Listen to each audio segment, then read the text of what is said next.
Imagina que por fin compras la casa de tus sueños, una mansión espectacular, en un vecindario de ensueño, el lugar perfecto para ver crecer a tu familia. Para la familia Brothers, en 2014, este sueño se hizo realidad. Acababan de cerrar el trato por el 657 Boulevard en Westfield, Nueva Jersey. Era todo lo que siempre habían querido. Estaban emocionados, planeando las renovaciones antes de la gran mudanza, pero solo 3 días después de firmar, ese sueño comenzó a convertirse en una auténtica pesadilla. Derek, el padre, pasó por la casa para revisar los avances y recoger el correo. Entre las facturas y la publicidad, encontró un sobre que le llamó la atención. Un sobre sin remitente. Solo tenía unas palabras escritas a mano. En el frente a los nuevos propietarios. Derek lo abrió, esperando una carta de bienvenida de algún vecino. Y al principio lo era. Queridos nuevos vecinos del 657 Boulevard, permítanme darles la bienvenida al vecindario. Pero a medida que seguía leyendo, el tono amable se desvaneció, reemplazado por algo mucho más siniestro. El 657 Boulevard ha sido el centro de mi familia durante décadas, continuaba la carta.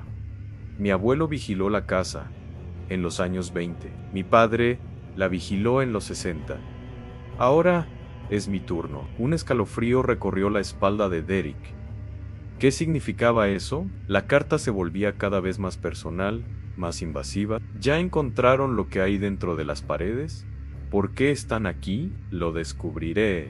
El autor de la carta, que se autodenominaba el vigilante, parecía saber cosas que no debería. Sabía que estaban renovando la casa. Sabía el modelo de su coche. Sabía detalles íntimos que solo alguien que los observaba muy de cerca podría conocer. Y entonces, la carta dio un giro aterrador. El vigilante se centró en los hijos de la familia. ¿Tienen hijos? Los he visto hasta ahora, creo que son 3. Decía la carta. ¿Ya llenaron la casa con la sangre joven que les pedí? Mejor para mí la casa necesita sangre joven. Anhela sangre joven. Una vez que sepa sus nombres, los llamaré y los atraeré hacia mí. La carta terminaba sin firma, solo una palabra, impresa en una tipografía diferente, el vigilante. Aterrorizados, los Brothers llamaron inmediatamente a la policía. Les mostraron la carta, explicaron la situación. Los agentes les aconsejaron no contarle a nadie, ni siquiera a sus nuevos vecinos, para no alertar al culpable. Pero la policía no tenía pistas, no había sospechosos claros. ¿Era una broma de mal gusto o era algo mucho más peligroso? La familia, aunque asustada, decidió seguir adelante con la mudanza, pero la inquietud ya se había instalado en sus vidas. Poco después, llegó una segunda carta a Anne, y esta era aún peor. El vigilante ahora sabía los nombres de los hijos de la familia, no solo sus nombres, sino sus apodos, los nombres cariñosos que solo la familia usaba. La sensación de ser observados se intensificó hasta volverse insoportable. El vigilante describía a los niños jugando, como si estuviera allí mismo, viéndolos. Y luego, una pregunta escalofriante: ¿jugarán en el sótano? ¿O tienen demasiado miedo de bajar solos? Yo tendría miedo si fuera ellos. Están lejos del resto de la casa. Si estuvieran arriba, nunca me escucharían gritar. Para la familia Brothers, esto fue el punto de quiebre. El terror era absoluto. Dejaron de llevar a sus hijos a la casa. El sueño se había roto en 1000 pedazos. La casa, que debía ser su refugio, se había convertido en la fuente de su mayor miedo. Vivían en un estado constante de ansiedad, mirando por encima del hombro, sospechando de cada sombra de cada vecino. El vigilante les había robado la paz. Llegó una tercera carta, más desafiante, más burlona. ¿A dónde han ido?, preguntaba el vigilante. El 657 Boulevard los está llamando. Anne, la casa los extraña. El vigilante los extraña. La familia estaba atrapada. No podían mudarse a una casa donde una amenaza invisible acechaba a sus hijos, pero tampoco podían simplemente abandonar la inversión de su vida. Estaban en un limbo infernal. Desesperados, iniciaron su propia investigación. Sospecharon de todos, ¿Era un vecino resentido por la compra? ¿Alguien que había perdido la casa en el pasado? Interrogaron a la gente del vecindario, pero todos parecían normales. Contrataron investigadores privados, exagentes del FBI, que instalaron cámaras y sistemas de alarma por toda la propiedad. Pero el vigilante era un fantasma. Nunca fue captado por ninguna cámara. Nunca dejó una huella. La policía investigó a fondo. Analizaron el ADN encontrado en la saliva que sellaba uno de los sobres. Pero la muestra pertenecía a una mujer, y al cotejarla con los vecinos y personas de interés, no hubo coincidencias. Se investigaron teorías de todo tipo. Podría ser alguien de la familia vendedora, los Woods, que no querían dejar la casa, o quizás un vecino excéntrico, conocido por su comportamiento extraño.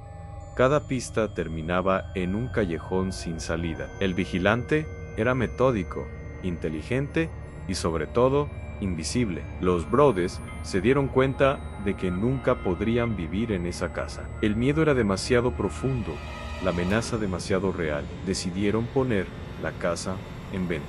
Pero la historia, inevitablemente, se filtró a la prensa. La casa del vigilante. ¿Quién en su sano juicio compraría una casa que venía con su propio acosador anónimo? La propiedad se volvió invendible. Las ofertas que llegaban eran ridículamente bajas, de gente que buscaba morbo o una ganga. Incluso intentaron venderla a un constructor para que la demoliera y construyera 2 casas nuevas, pero el ayuntamiento de Westfield lo prohibió. La familia Brothers estaba financieramente y emocionalmente devastada. Habían invertido todos sus ahorros en la casa de sus sueños y ahora estaban pagando una hipoteca y los impuestos de una propiedad en la que no podían vivir, mientras alquilaban otra casa.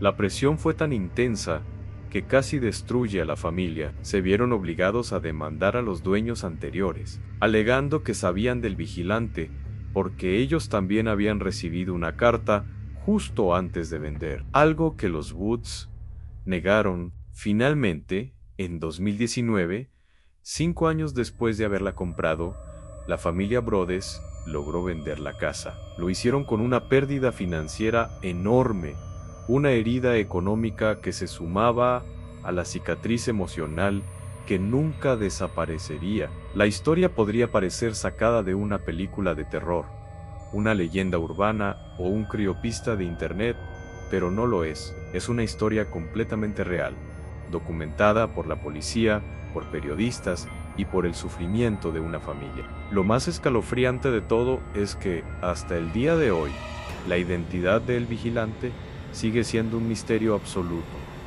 Nadie ha sido arrestado, nadie ha sido identificado.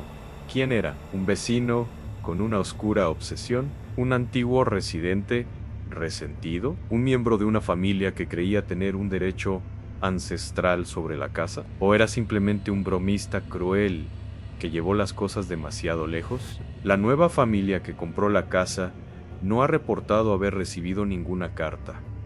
Quizás el vigilante se detuvo, o quizás, solo quizás, su objetivo no era la casa en sí, sino la sangre joven que los Brodys traían consigo. Tal vez el vigilante sigue ahí fuera, en ese barrio aparentemente perfecto de Nueva Jersey, observando, esperando a que la próxima familia, con sus propios sueños y sus propios hijos, se mude al 657 Boulevard, esperando la próxima sangre joven. El misterio del vigilante no está resuelto, simplemente está en pausa. Gracias por acompañarme en este caso tan inquietante. Si te gustan este tipo de historias, no olvides suscribirte y activar la campanita para no perderte ningún video. Nos vemos en el próximo misterio. Esto fue Enigmas de lo Místico.